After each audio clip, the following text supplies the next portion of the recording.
Hello and welcome to Flippin Through, the internet's #1 Mad Magazine news, review, and interview channel. If you didn't check it out already, I released a brand new interview, this time with Dalton Vaughn. He is a very talented artist who has worked at Mad Magazine. It was such a fun conversation. It was just sitting down, BSing about Mad Magazine and our hopes and dreams about Mad Magazine. If you want to support this channel, what you can do is hit like, hit subscribe, and share this out. It would mean a lot to me, and it would, make my channel grow. And if my channel grows, hopefully then I can get more artists and writers from Mad Magazine on this channel. And I think that would be pretty cool to have a little type of time capsule with the usual gang of idiots, and also Mad Magazine itself. So, Mad. We have an exclusive. Michael Jackson speaks out. This Mad Magazine. This is probably one of the most recent ones that I've done, I think. Anyway, this is issue number 348. It was released February 2004. Their price, $3.50, which is indeed cheap. What do we have in this issue? We have Jack Black. He was huge at the time. Rejected Superheroes and Governor Arnold. I love his expression on the cover. This is going to be a really important time capsule for me because this was, I think the year after I graduated high school. So I chose this issue. I haven't read it since I first got it. This is one that, I have the white wrapper. This came to my door when I was just out of high school. And I know one thing that's in here, and that's why I picked this issue. And we will get to that. So here we go. Comic Book the Movie, and full page ad for Comic Book the Movie. Who do we have? We have Mark Hamill, Donna D'Erico, Kevin Smith, Stan Lee, Hugh Hefner, and Bruce Campbell. So two of those people being directly involved in comic books that I know of. It's like the whole nerd culture thing. It was directed by Mark Hamill. That's interesting. Anyway, I know nothing about this. So anyway, we have, again, just a really awful table of contents. I think they had one that I enjoyed. That's about it. I think the vital features are just all the ones that are in red. So there's there are Random Acts of Mindless Department, aka the Fundellini pages. We got Mad Look at the Super Bowl, the League of Rejected Superheroes, the Pedophile Department, an open letter from Michael Jackson, and the Term for the Worse Department, now playing at the California State House, Arnold Schwarzenegger, Governor. And, of course, drawn-out dramas all throughout the Mad Marginals.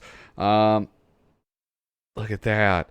This is there was always part of me that was very jealous when I would see certain things in Mad magazines. One were the letters. The kids or adults would draw these awesome letters with all this cool artwork. Look at that. That's like some decoupage or something. Very abstract. And then stuff like this, too, with the pumpkins. I think this is great because this is at a time when I don't know what the subscription level was at, but you did have a lot of fan interaction, it seemed. And I think maybe part of that came from the internet just being a thing. I mean, not just. By 2004, it was well established. But you get what I'm saying. Wasn't that around the time of all the booms? The .com booms? No, that was in the 90s or something. I'm beginning to suspect I don't know what I'm talking about. Anyway, here we have You Got Jail. Anyway, I just liked it. I like that sort of stuff. Let's zoom in on this very first letter. Whoop, oopsies. You got jail. With a name like Mike Gidwitz, who wrote on the letters page number 435, old Mickey would be real popular with the guys from Cell Block 310. My buddies Mongo, Sticky, Flacco, Deadeye, D, Moose, and Steve would all like to have an intellectual discussion as to whether Mike earns the handle schmuck, schmo, or dweeb, though I'm leaning towards schlump. For your info, Mikey, we do subscribe to MAD because we need the color of nuances in our life with more than Inu and Schadenfreude. Lou Gehry, Avenal State Prison, Avenal, California. I'm going to assume that that's true. I'm going to assume that that is absolutely an actual letter from an actual inmate. And why wouldn't it be? Huh? I apologize. I get thirsty when I do all this talking. So more letters department. Look at a shot with Ice Cube. Ice Cube went through quite a transformation. Oh, the Alfred E. Newman lookalike contest, which is great. X Games ad. Here we go. Fundalini pages.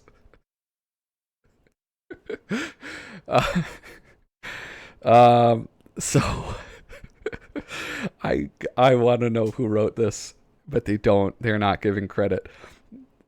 Monkeys are always funny. And here's Elian Gonzalez, scared out of his mind, and a little baby chimpanzee up in the corner. Oh my gosh. That's delightful. If you don't know, if you were not in the U.S. or Cuba at the time of, I think it was the Clinton presidency, there was this kid. He was like brought over with family. He had family here, and for some reason we sent him back over to Cuba, and it was like a fully televised raid on this house. I don't know if it was televised, but there was like the recording, and it was just like, I remember as a kid, I was like, gosh, that's a little disturbing. All right. First, then, what's next? We have first at the MTV Video Music Awards, Britney Spears and Madonna tongue wrestle. I recall this. Then, at the Emmy Awards, Gary Shandling and Brad Garrett lock lips. I don't remember that one. And what's next? At the Nobel Prize Awards, Stephen J. Hawking and Bishop Desmond Tutu suck face. Oh my gosh. The Fundalini pages I love. Yeah, I think it's almost like, Saturday Night Live. You like the cast that you like best are the ones that you grew up watching. And so like the things in Mad Magazine that I love best are the things that I grew up watching or reading. Celebrity Cause of Death betting odds. This used to be a full page thing in and of itself in the back of the magazine. And it was pretty good, some of them. But it doesn't deserve a full page. Like, this is the appropriate amount. And I almost missed this. This is by far, it can be hit or miss, so I don't know this. But the Godfrey Report was by far the best thing. Oops. In the Fundalini pages. So, what they do is, it's kind of self-explanatory. They have what's in, what's 5 minutes ago, and what's out. So what's in, hanging, 5 minutes ago, lethal injection. Out, stoning. In, asphalt, 5 minutes ago, cobblestones. Out, bridle paths. In, oh, this is so in. Fishmongers are in. Drug mules, 5 minutes ago. And out, horse whisperers. Don't we know it? It's, but they're always like, I don't know, they're just so bizarre. Here we go. Grand Theft Amish video game preview. Melvin and Jenkins. Melvin and Jenkins, again, is a cartoon that used to fill up several pages. And it was like a Goofus and Gallant from Highlights, where you would have one guy that does it correct, and then the other guy, well, his name's Jenkins. His name's Melvin. Oh wait, who was the screw up?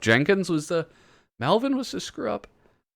See, it's not like Goofus and Gallant, where it's very obvious. Jenkins is very concerned about cruelty to animals and looks for any signs that might indicate poor treatment. Yeah, looks a little tight. Melvin adds his own excitement to the Dancing Bears segment by sneaking in a pellet gun. There you go. That's their guide to the circus. The Sims busting out on Game Boy Advance. Again, Game Boy Advance. That was my jam. I used to have a bunch of videos on this channel about video games. Fools of Rock. A nod. This is the lampooning of School of Rock. And who did this? Who's responsible for this? Artist Tom Richmond. Oh, that's one that I got to do. I got to do first appearances. Tom Richmond. I want to look at, his first work for this magazine. So looking around, I mean, it's like this is a great caricature of Jack Black. We got the what do you call it's in the background? You know who I'm talking about. I remember. You remember. It's a movie. Spinal Tap. There it goes. I knew if I just spoke long enough, it would be explained. This is a pretty good movie. I mean, it's like a kid's movie, and it's like kind of pushes the envelope a little bit for that, but it's good. It's just like a kind-hearted movie. Mad's handy glossary to the War on Terror. Artist Paul Coker still flexing. Look at this. These are great little cartoons from Paul. And writer Desmond Delvin. Let's see. We'll just do a couple. Another Vietnam. So here we have Rummy.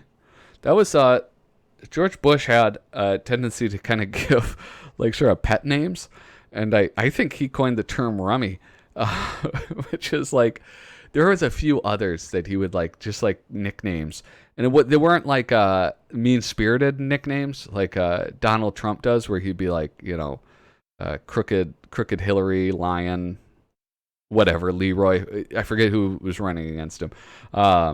It was like terms of endearment. So another Vietnam, a ridiculous assertion made by the war's opponents who don't comprehend the very significant differences between the Middle East and Southeast Asia. You can sell a barrel of oil for much more than a barrel of rice.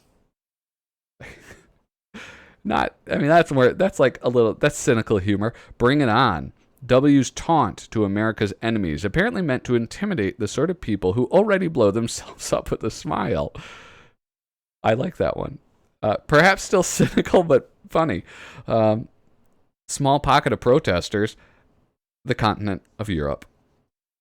And mission accomplished. One of the biggest mistakes he could make, besides going to war in the first place. The White House definition of knocking over a statue. Yeah, that was pretty tough to defend. Monroe and Survivor Jr. I think I've spoken before about my love for Monroe.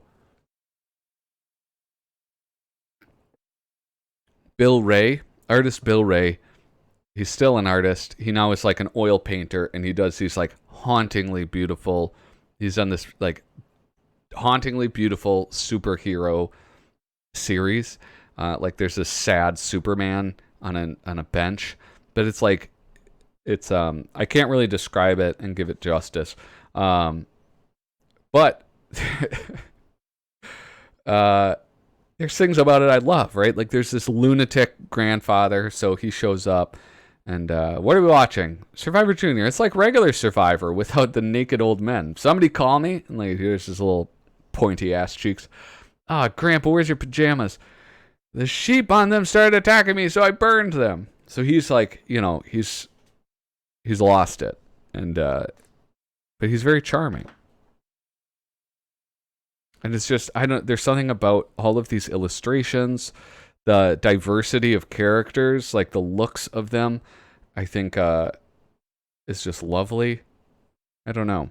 And I think he, when this first came out, I was a hormone-addled teenager, And so reading about a hormone-addled teenager, it's kind of nice. I don't know. It's they captured it. Anthony Barbieri captured that really well with his writing, and Bill Ray, his art on it was just perfectly matched. 2003, the year in film. Looney Tunes back in action. This is like, all right. So I think like just on my very last video, right up there, I was talking about how dumb the pictures with captions are. And now, because it was relevant in my lifetime, I'm like cracking up over these. But, you know, what are you going to do? They're dumb. Okay, they're still dumb, but I find them funny. So look at Paycheck. That was a movie. And who's that? LeBron James. He's earning a paycheck. That's aged really well. This was one of the greatest moments in baseball history. This old New York, I think it was the New York manager, like charges after somebody. Like it's one of those bench clearing moments. And this guy just grabs him by his bald head, just grabs his bald melon and just sort of like pushes him over onto the ground. And it was just so funny because it's like, what did you expect? You're like 65 years old. Like you cannot hold your own. Here we go. MAD Magazine presents a mad look at the Super Bowl. These splash pages, it takes a certain type of artist. And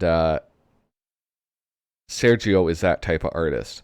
I think in the last issue, again, well, maybe I won't put it up there. But in the last issue that I reviewed, I was talking about what Paul Coker, like, he kind of sucks at these huge splash pages. Even though I love his art style, it's just not that good. Personally, I don't believe it is. So, for splash pages, that's what I'm saying. Now, like, what makes Sergio so awesome about this is that we have a foreground, a middle ground, and a background. And it's like, you know, the foreground doesn't take up a lot of space. Most of the illustration is in the middle ground, but it's like we have one concentrated area. It's almost like when you see with like still life composition, how they say like do that triangle and then it like kind of falls over. It's like this is like really well composed. And then on top of that, you have in like that kind of monochrome just shading, like grayed out, the entire background filled with characters. And that's what you have to have if you're going to do one of these splash pages. If it's not like a superhero splash page, right? Like if it's one of these where you're doing like Where's Waldo style, it's just this illustration I could look at all day long. And I encourage you to look at it all day long as well. But that's not even everything. It's just like, gosh, he's such a talented artist. I can't get over it. And he's been so consistent. Oh no, the tickets are sold out. Should I zoom in on this? Maybe I will. Yeah, let's zoom in. Just a smidge. Oh no, the tickets are sold out. Yo, he zips over, goes to the costume. I think that works too. There was actually everyone, like, I feel like every year at the Super Bowl there's stuff like that. There were some guys recently who just like grabbed high visibility jackets and a ladder, and they walked right into the Super Bowl. It's kind of insane. Peter Cooper and his spray painted Spy versus Spy. I want to talk to Peter Cooper. I don't know. Would he want to talk to me? Maybe he would. I should reach out to him. Saying like, I'm so curious as to know what was it like to take over Spy versus Spy. And then like this decision to make it such a big departure stylistically, because you know, like the two groups of guys that did it after Prohaas, they stuck pretty close to that art style. Like they tried to mimic it as best they could, and so it's like, I want to know what went into that decision to change the art style so much. And then he changed it again. Like I'm curious then, like, did it get to be too much? Like, God, get this stuff I need to be able to do this a little bit faster. I've done, 100 of these. Let's move on. So that's something that I want to investigate. The Morn identity. Tales from the Duck Side. No, that's not her. This is the last one. Gaps, no, that's not her either. He's looking for Jane Doe. Jane Doe. I get it. Now this is why I'm so excited for this because anyway, this is why I picked this one out this week. Is you might, I don't know if you know this, but I'm real big with I like comic books, DC comic books especially, but I read kind of everything, and so I didn't appreciate this at the time, but I appreciate it much more now. This is The League of Rejected Superheroes. Writer Jeff Cruz. What makes a good superhero? Strength, honor, bravery? Yes. That about sums it up. Well, that was certainly easy. But what makes a really bad superhero? Other than Ben Affleck portraying him? That didn't age well. Ben Affleck, you're the best Batman I've ever seen. And if you disagree with me, don't even bother bringing it up in the comments, okay? He was the best Batman. I'm sorry. That's a little bit harder to figure out, which is why we got help from some of comics' biggest names who obviously don't care who they work for to illustrate the League of Rejected Superheroes. Now, they have like some of the greatest comic book artists of all time. And so here we have Frank Miller writing or drawing Inebrion. Frank Miller was like, he's done some of the best comics of all time. Like he had this amazing Daredevil run. He had The Dark Knight Returns, The Dark Knight Strikes Again, which people didn't like as much. What else? Well, 300, Ronin. What else? A bunch of others. He's an incredible artist, probably one of my favorites. And he moved into like a very visceral style, and it's derives powers from anything on the rocks. Superpower can toss a midget further than any mortal man. Mortal enemy, Mormons, who knock on the door early Sunday morning. Achilles heel, psoriasis. Who is this? J. Scott Campbell, cheesecake artist, scantily clad woman, the 12th of vortex of the Wax Galaxy, during the summer, Shelter Island. That sentence made no sense to me, so I got a little confused by that. Not so secret weapon, the Wonder Bra. Achilles heels, very sensitive to jokes about her outie belly button. Special talent, eating popsicles in slow motion. J. Scott Campbell, an incredible artist. Dave Gibbons. I think probably what he's best known for is his work in the co-creation and illustrating The Watchmen. I think that's fair to say that's what he's best known for. And he's a really, really good artist. Day job, the entomologist, is professor of icky bug studies at Megalopolis University. Superpower, being bitten by a tortoise at the zoo, which really pissed him off since he was hoping for some sort of insect connection. Achilles heel doesn't have one, but it doesn't matter since he never puts himself in harm's way. Here we have mediocre man. John Byrne, famous illustrator for the X-Men. This does actually, funny enough, look like a scene out of a couple Deadpool comics with Deadpool sitting on a chair watching television.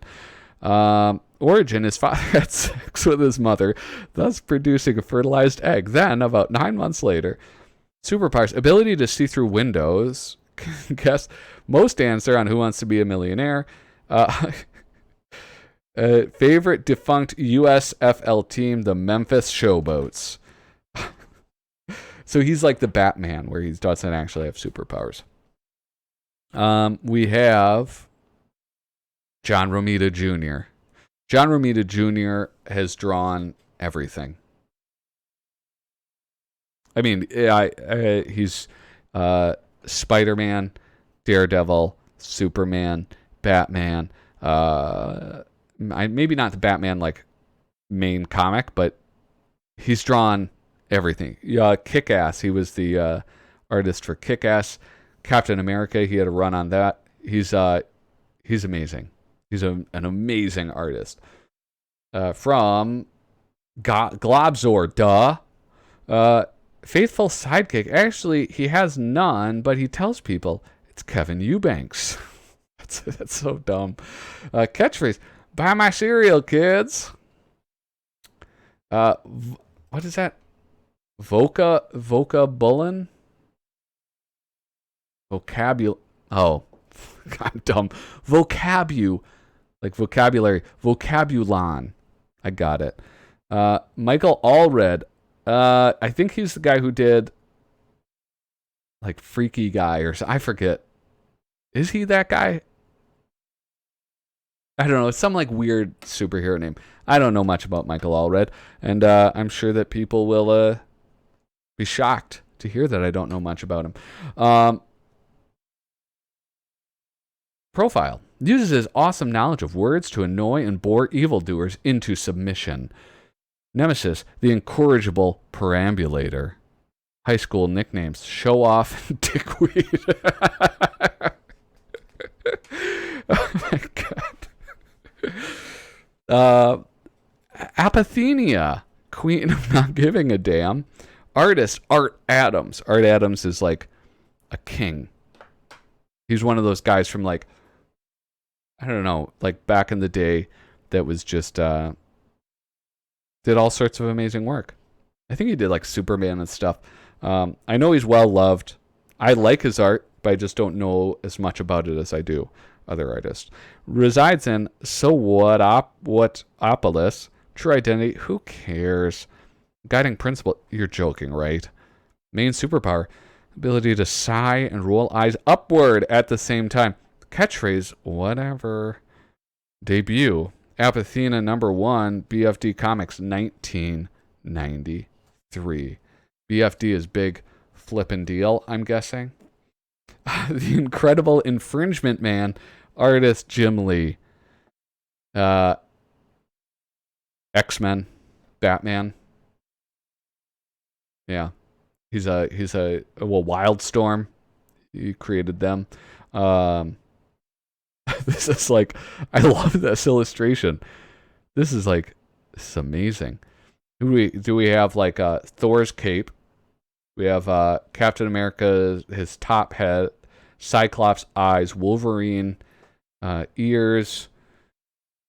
Let's say Batman's grimace. There's like a Superman shield, Wonder Woman's pants. Who's boots? Probably Superman. We have the shield for Captain America, the claws of Wolverine, Thor. Yeah, not as much on that background guy, but sidekick Robin, the young male amazing phenomenon. Real identity: Dr. Brace Bonner. Comic book debut: Y-Men #37, 1988. Marvelous Comics. And origin of power: bitten by a daddy longlegs. Secret lair: the flying rodent cavern. All right, so I spent so much time on that. This is I'm not going to read this one. I'm sorry. It's like, it'll take me forever to read that. It's the official press room of Michael Jackson, an open letter from Michael Jackson, and it's written by Desmond Delvin, so you know it's going to be amazing and funny.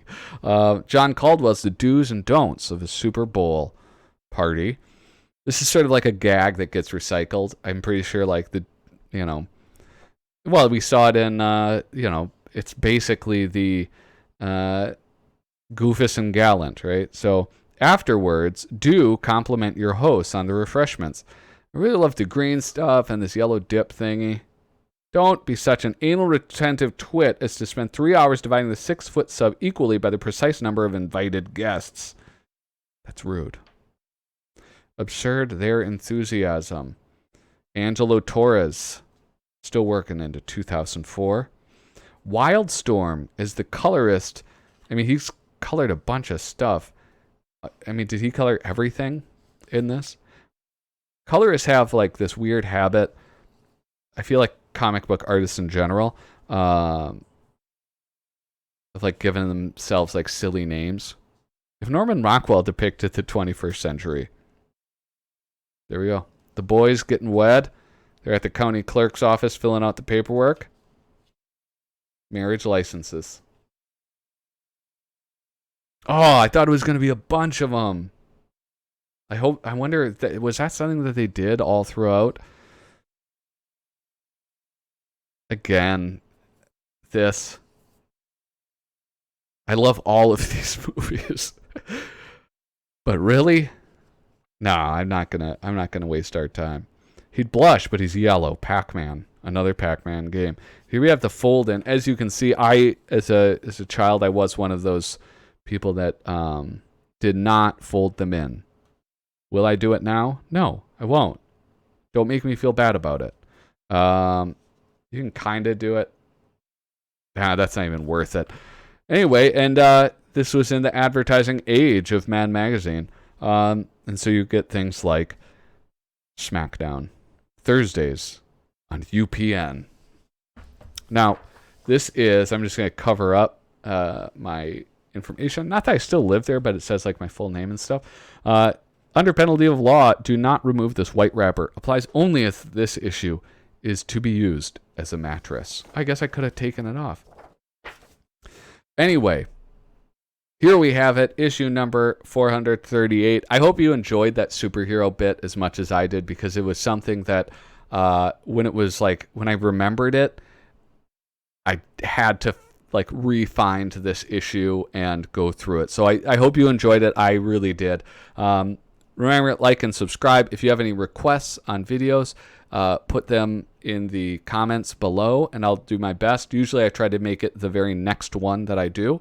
And with that, toodaloo.